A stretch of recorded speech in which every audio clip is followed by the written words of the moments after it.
This is Morten from INKISH. A very warm welcome to Mark Supers from Printing United. Actually, Printing United, is it called Exhibition or Expo? What is it, Mark? Tell me the right title for what you do. Sure. The organizational structure is Printing United Alliance. That's the association who runs Printing United Expo. That was how it is. See, you put it so elegantly compared to how I do it. So, but that's so great. Oh, it's Mark, all over the place. Don't worry. People are still getting used to it. So, Mark, just a couple of weeks, Printing United takes place in Las Vegas. Are you mostly tired or mostly excited about that? I think I'm past the point of anxiety and being tired, and I think I'm now just excited. I saw a lot of social posts late last week and over the weekend. Heidelberg, who else? W&D saying we're breaking down our machine. It's on the way to Vegas, which is super exciting. These guys are bringing some significant pieces of equipment, which is really fantastic. W&D is bringing I think it's their BB10,000. I just can't wait to see that. I don't know how much you know about it, but that's something you have to go see at the show. It's groundbreaking. There's only one of them, from what I understand. There's only one press and one machine in the world. Okay, and it's coming to Printing United. So super excited about that kind of thing. And you will also have the Advantage 2200. I think that's a draw for a lot of people going to the Expo, right?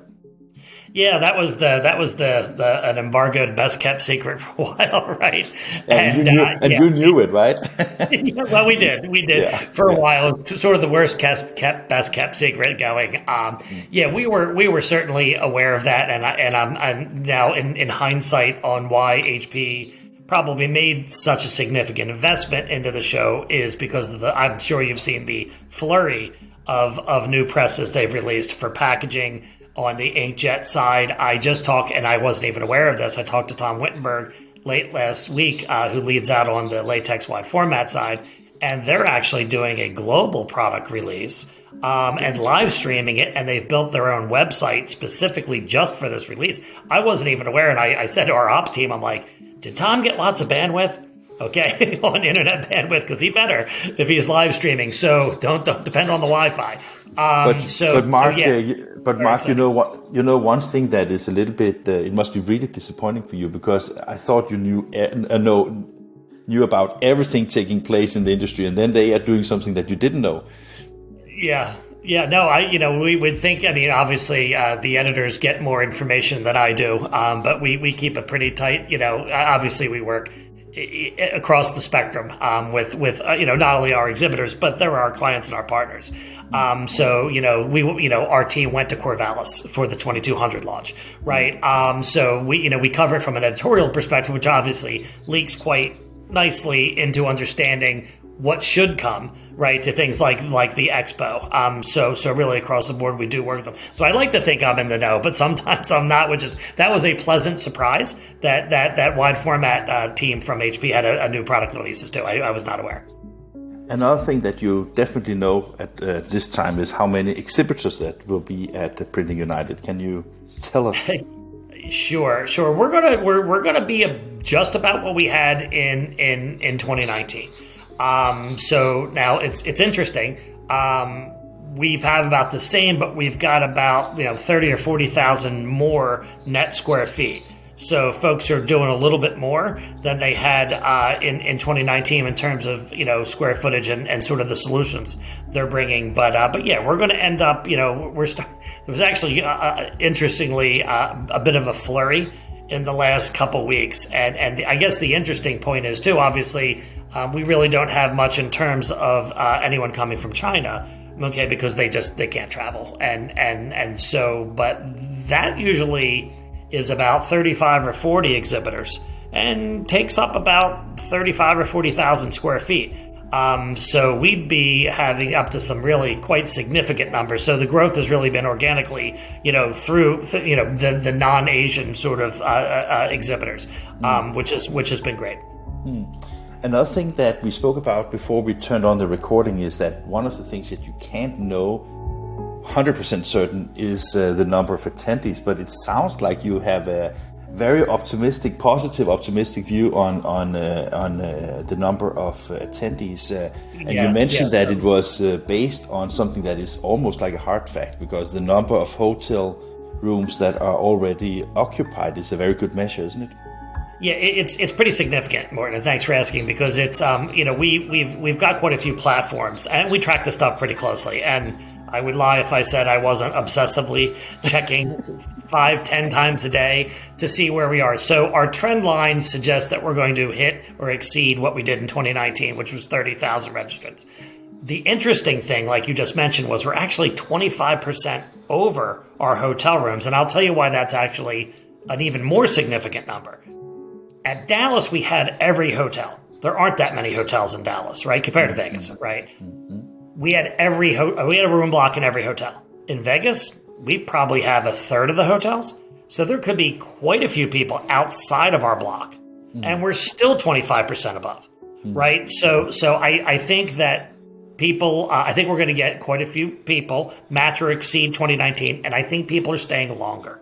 Okay, we've been sort of messaging out there like, look, this is 1 million square feet. It's 2 whole halls. Okay, there's a lot of technology. This isn't something you're going to breeze through in an afternoon. Okay, so come with a plan, download our mobile app, highlight the companies you want to go see, set meetings ahead of time. Okay, come with a plan, because just wandering around isn't going to get you what you need. It's just too much to see.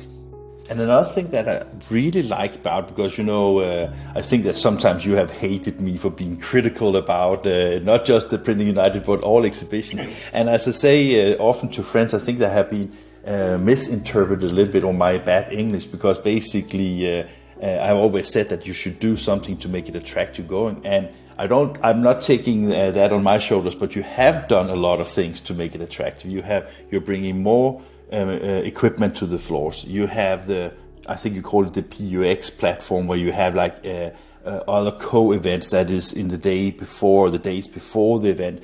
I think you have dramatically changed your educational program. I think you have done a lot of things to actually make sure that Printing United as an exhibition platform develops according to how the needs in the market are changing. Is that correct, or? Yeah, for sure, Morten, and most of it's based on empirical data, right? So we use a third party called Association Insights, and they help us out quite a bit.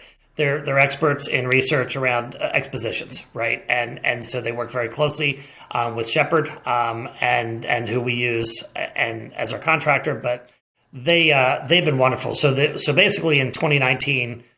We had some data that came back, said too many sessions, not enough value for each session. And then obviously, all you have to do is peer into one of the rooms, a room that holds 100 people, and you see 10 or 15 people in there, right? So we anecdotally sort of knew that, but the research and the empirical data suggested that too. So we really just changed things, and we made an investment into creating this, sort of a keynote theater, as we're calling it, a keynote experience. And we're bringing the Postmaster General's coming. Okay, he's going to do a keynote, and actually he's asked for an hour and a half. He's going to take Q&A. It's going to be fantastic. We've told him, like, look, this is everybody in the print industry. It's not just the direct mail folks and the transactional folks. So he'll certainly, the USPS is important to all of us, right? So that's a major thing. So yes, and then we have a platform that we'll let people run user groups and gatherings the couple days before, and then we've started to see. Sort of a gravitational pull, for lack of a better term. I don't know how else to put it, but, explorers coming and running a breakfast. ING is going to be there, and we actually had just worked with those guys. We're roping off some seats for those guys for the Postmaster General to make sure they've got, and we've given them a room so their board of directors can meet with the Postmaster General. Oh, that's nice. So we're really trying to partner. I don't think there's any association in this industry that's not going to be at the event. So we've done things on the floor like our packaging pavilion. And we've got like folks like TLMI are going to support it, and the folk, everybody in Flexible and Folding Card, all the other associations on the mailing side.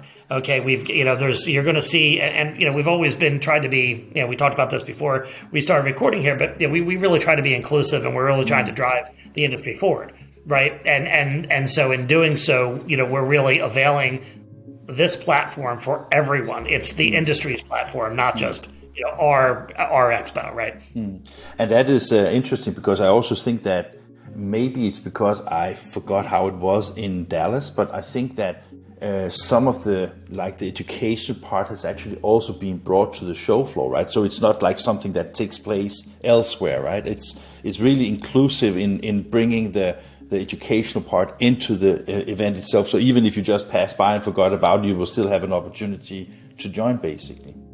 Absolutely. So that's sort of the two-prong attack approach we took this year, was to do this keynote sessions, right, which are very high-level speakers coming in. And one of our tasks from our focus groups on the alliance side said, look, we get it, but make sure they're aligned to the industry, not just inspirational and things of that nature. So everyone speaking there has a piece of the industry, whether it's sustainability. Okay, we've got somebody, and it's really fun. We there's workforce development, there's sustainability. People started to fall into particular categories, and all of them very, very important for this. But yes, on the floor we've got we used to call it a micro factory, now we're calling it a macro factory. On the apparel side, we've got our apparel zone, 35 pieces of equipment. I mean, it is a full blown apparel decorating factory that's going to be on the floor. So if you're just coming into it, you want to understand, come on over. We're going to have tours of the booth, that people to go over and explain exactly what all the pieces of equipment do. Okay. And then we have something that we're doing called Future State. And these are, looking forward. And again, that's a little tied to the apparel side. But then we've got, like I said, we've got these pavilions and other experiences that are really intended to be educational. So, for instance, if you're looking to get into digital label, and actually, I don't know if you've seen this, because I put on social, but we created these, opportunity cards, pocket. I've seen them, pocket really guides. Smart. And that was my idea to try to help connect the dots a little bit. And so what we've done is we have said, if you're looking at a digital label, here's sort of the global, market for it, right? Here's the U.S. market. Here's table stakes to get in. Okay, looking presses, equipment, finishing, etc. And then on the back we say, here are folks you might want to go visit. Okay, so if you're looking, it's basically a cheat sheet on how to go and get into a particular, application segment fairly quickly. But within that we say, hey, go visit TLMI. Okay, they are the Association for Labels. So if you want to go talk to those folks and figure out, go join them. Okay, go talk about how to get into the industry. So I think that hopefully we're going to scatter those throughout, and hopefully they're very effective. People come in, they pick them up in the lobby, and they say, I'm interested in apparel. Let me go follow this guide and see what I can do. Yeah. I'm sure it will be effective, and I mean, just the fact that, as I said before, bringing new things to a trade show is basically, creating some curiosity. What is the next level of things? Mark, it's not a secret that, the pandemic, of course, was a bummer for the entire industry, but particularly for the, you only got like one shot, a very successful shot, and then you basically had to postpone 2 years on a maybe more personal thing. When did you start to really believe that this one will start and take place and get off the ground? Yeah, there's certain those certain moments, right? Over the last 2.5 years now, that I remember walking on a Sunday and we had a national news on, and they were talking about the pandemic and how it was starting to explode, and it was sort of new, and how it was starting in Florida, and it literally stopped me in my tracks. And I'm like, I wasn't working. I'm like, oh, that's not good. Right. So, and from there, like that was the, okay, now we've got to cancel show. Look, it's been, there's nothing harder for myself and the full team and all of the alliances you work. Look, we work just as hard for the ones that got canceled as we had for this. Yeah. It's really disheartening to work your best and bring something and work with all our partners in the industry just to have it disintegrate, and you have to end up canceling it. I think we did the right thing. I think we did right by all our exhibitors, because we rolled over. We rolled over all the money. Okay, we didn't. We really, we figured this was an investment. All the money that we had to put out, we just said, look, this is an investment back into the industry. We let our partners roll all their money. Now coming into but I'm going to say this, but some odd way, it's made this year even better because of the pent-up demand. So now that we're here, and I felt very confident. I think over the summer, I think everyone, when we started, I've been to some events, and no one was really talking about the pandemic, and for the most part, it's in the rear view. Certainly, some people are getting it here and there in pockets, but not it's Not nothing like the pandemic level, no, of course. No, but, I can't help think about, because I mean, when we talk here at INKISH and we talk about the pandemic, it has also strengthened us and the industry, at least the people that have done something. I think that I also mentioned that in a conversation with you earlier, that if you look at Printing United Alliance, I mean, you were very fast of setting up support for people, how to get grants and how to help people during the pandemic. And I think that the companies and the organizations that have spent time on helping their members and the communities and their audiences, they have got out stronger after the pandemic, because now there is this need for information and I think maybe it's also taught all of us a lesson that you cannot take everything for granted. There is a fragility or fragile thing built into running a business, and this was out of control, right? So, but I mean, when I was asking you the question, I was just thinking that, I know that the planning of a show like Printing United, of course, takes a lot of time and a lot of effort. But I was just thinking that, when you postponed the last one, you were probably already in the middle of this one, and you were just like, oh no, are we just spending a lot of time on something that needs to be postponed once again? And I was just thinking that because, I think that, also that we met in a D-Scoop in Denver, and it was just like, it was a smaller D-Scoop than it normally is, but it was still like, the mood was good, but it was like in the beginning of returning to normality. So I was just thinking that maybe at some point you said, oh, now it's there. Yeah, you could, like we certainly look at all the numbers very closely. Like I said, I'm a little obsessed in some points and looking at sort of the amount of square footage and so on. And I can tell you, so Ford and I, our CEO Ford Bowers and I went to a meeting down in Arlington 2 weeks ago. And we met in a room with a series of people that run expositions, and it's only for 200,000 square feet or larger, this particular group. Their numbers, everyone had a bit of a positive thing to say, but it was a little shocking. We're down, on average, 24% in attendees. We're down 25% in exhibitors. And Ford and I looked at each other like, we added 40,000 square feet. We're flat on exhibitors, and we're going to have more people there. And I think that's a testament to the industry. Okay. If we're anything, we are flexible. You want to talk about forged in fire?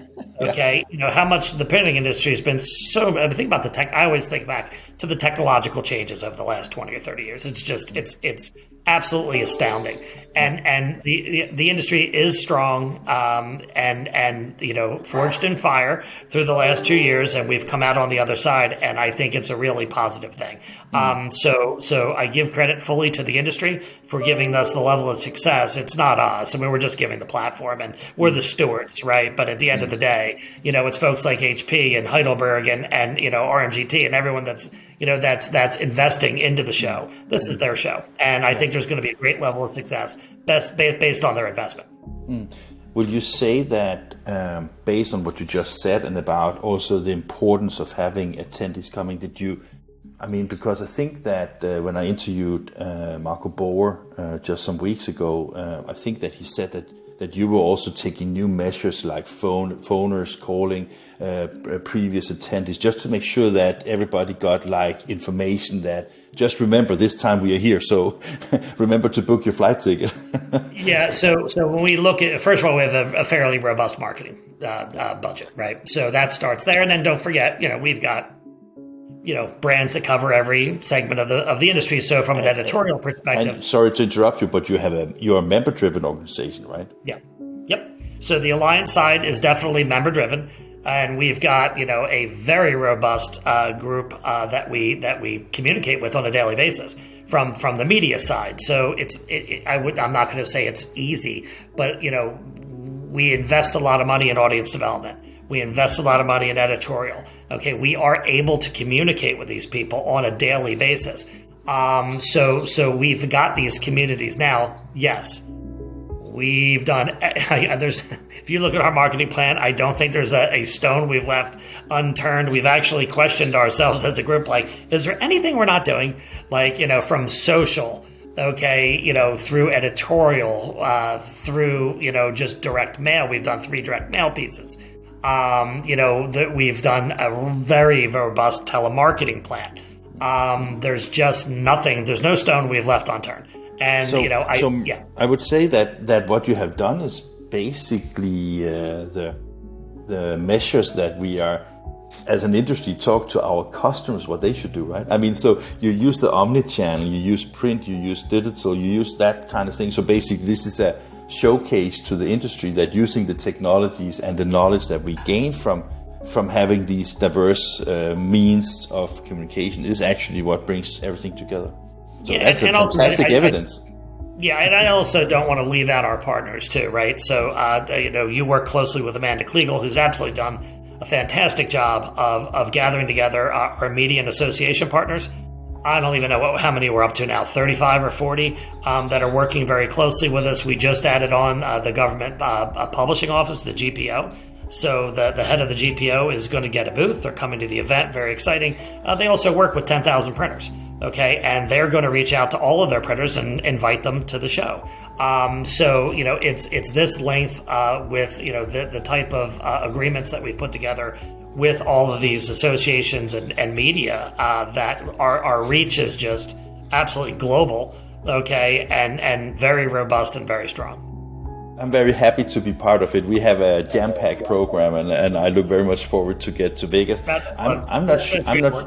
I'm not sure that we talked about health. I'm not sure that I will get healthy back from there because, I mean, working with jet lag and maybe having 1 or 2 drinks too much every night. I mean, it can be hard on you, right?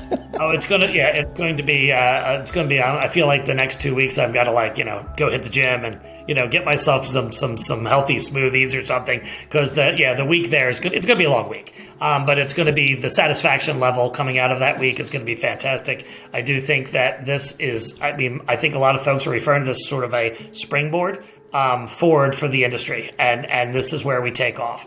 And I'm really looking forward to that. I'm pleased that we could be a part of that kind of conversation, that people are thinking about the show. Like I said, though, it's really, we do what we can. We're the stewards of the show. We organize it, but it's really up to everyone else, attendees and exhibitors alike, to really make the show. I mean, at the end of the day, it's really there. So I'm really pleased with where we are. We'll try to stay as healthy and get as much sleep every night as we can. As long as you don't keep me out too late, I think we'll be. But we can sleep when we get old, Mark. You know that, right? I feel that all the time. So, yeah. but no, it's 3 years in the making. We're super excited. I think the industry is very excited. I mean, the numbers are proving out that we're going to have a really, really significant event. A lot of folks are jumping on board that gravitational pull. We're all in this together. We're sort of that. We've had a tagline of all in, kind of a play on Vegas, right? The idea, but truly people are all in here. Okay, the media, the association partners, the exhibitors, the attendees. I'm very pleased with how it's all come together, and it's just up to us to make sure that things run as smoothly as possible while we're there. Mark Supers, Printing United Expo, thank you very much for your time here. It was fun talking to you, and I can't wait to see you in Vegas in just 2 weeks' time from now. So thank you very much for your time. Yeah, We'll see you then. Okay, thank you, Morten.